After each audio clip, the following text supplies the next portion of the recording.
Earlier this month, Twitter did something radical. The social network famous for its 140-character limit doubled it to 280. Weirdly, the world didn't end. There was some whining from old-timers, which quickly died out. Mostly, everything was okay. Some might even say the change was for the better. There's a lesson in this for Twitter: it should be bolder in how it manages its network. It can slay more sacred cows. And after a year in which it became blindingly obvious that Twitter was rife with abuse and harassment, and that it has become a haven for propagandists, bots and other manipulators, there's one sacred cow in particular that deserves to be roasted more thoroughly than your Thanksgiving bird. It's time for Twitter to scrap one of its founding principles, the idea that it is an anything-goes paradise, where anyone who signs up for a voice on its platform is immediately and automatically given equal footing with everyone else, and where even the vilest, most hateful and antisocial behavior should be tolerated. The company is currently remaking its unworkable verification system, the blue check mark it awards to some high-profile accounts, an icon whose precise meaning is unclear, but that confers many privileges. Last week, Twitter removed the icon from several accounts belonging to white supremacists. Now it says it is rethinking the whole system, and looking for ways to better police its network.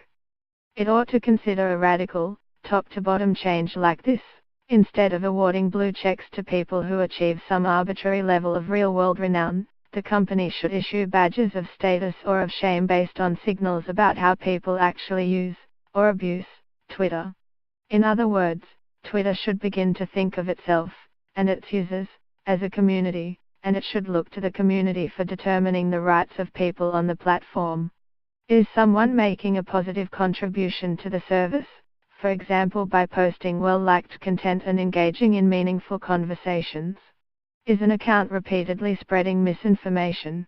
Is it promoting or participating in online mobs, especially mobs directed at people with fewer followers? Did it just sign up 2 days ago? Is it acting more like a bot than a human? Are most of its tweets anti-Semitic memes? Can the account be validated with other markers of online reputation, a Facebook account or a LinkedIn profile, for instance? And on and on. Twitter should not just embrace such reputational guidelines, it should make them transparent and meaningful. If you're new to Twitter, or if you've repeatedly flouted its community rules, your rights on the platform would be circumscribed. Perhaps you wouldn't show up in other people's timelines or replies or search results.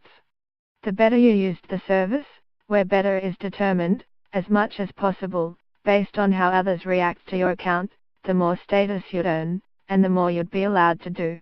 You set up a system that encourages positive behaviors, and discourages others, so all of a sudden people see that the more trusted you are, the more reach you get, said Anil Dash, a software executive in New York who has spent years creating and managing online communities, and who floated the broad outlines of this plan in a recent interview. Mr.